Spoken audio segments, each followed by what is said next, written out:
আসসালামু আলাইকুম। আমি আফরিন কুকিং লাইফস্টাইল থেকে বলছি। বরাবরের মতোই হাজির হলাম সহজ আর মজাদার একটি রেসিপি নিয়ে। বেকারি স্টাইলেই বিফ পিৎজা তৈরি করে নেব। আশা করি সবাই সহজেই এই রেসিপি দেখে তৈরি করে নিতে পারবেন। খুবই সহজেই তৈরি করব।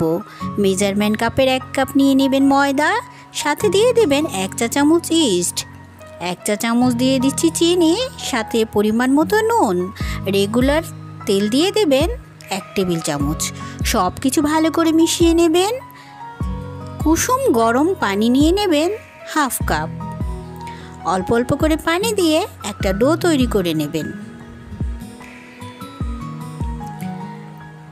খুব ভালো করে মেখে ডোটা তৈরি করে ঢাকা দিয়ে রেখে দেবেন ফুলে ওঠা পর্যন্ত।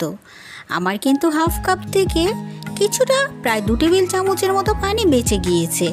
ঢাকা দিয়ে রেখে দেব।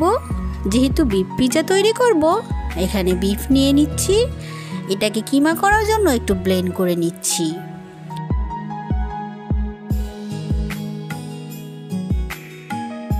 একটা পাত্রে দিয়ে দিচ্ছি আদা রসুন পেস্ট করা 1 চা চামচ, নুন দিচ্ছি পরিমাণ মতো, মরিচের গুঁড়ো, আর দিয়ে দিচ্ছি গরম মশলা গুঁড়ি আর সাদা গোলমরিচের গুঁড়ো। রেগুলার তেল দিয়ে দিলাম 2 টেবিল চামচ। হাফ কাপ পানি দিয়ে ভালো করে সেদ্ধ করে নেব। সেদ্ধটা এমনভাবে করব একেবারে যেন ঝরঝরে থাকে। যেহেতু কিমা করেছি তাই প্রায় 15 মিনিটেই কিন্তু সেদ্ধ করা হয়েছে। এখন একটা প্যানে 1 টেবিল চামচ তেল দিয়ে কিছুটা পেঁয়াজ কুচি দিলাম, তারপরে 1 টেবিল চামচ ময়দা আর 1 টেবিল চামচ বাটার দিয়ে খুব ভালো করে ময়দাটাকে ভেজে নিয়েছি। দিয়ে দিচ্ছি কিছুটা লিকুইড দুধ, গোলমরিচের গুঁড়ো দিচ্ছি 1 চা চামচ, নুন দিচ্ছি আন্দাজ মতো, আর সামান্য দিয়ে দিচ্ছি চিনি। এখন সব কিছু একসাথে ভালো করে মিশিয়ে নিচ্ছি। 2 মিনিট রান্না করে নিয়েছি। এখন কিন্তু আমার ডোটা তৈরি। আমি সরাসরি একটা প্যানে একটু তেল ব্রাশ করে নিচ্ছি, তারপরে হাত দিয়ে চেপে চেপে ডোটাকে ছড়িয়ে দিচ্ছি। চাইলে কিন্তু আপনারা এটা রুটির মতো বেলেও দিতে পারেন। তারপরে একটা কাঁটা চামচ দিয়ে ফুটো করে দেবেন। এখন চাইলে আপনারা পিৎজা সস দিতে পারেন। আমি কিন্তু ঘরে থাকা কেচাপটাই দিয়ে দিলাম।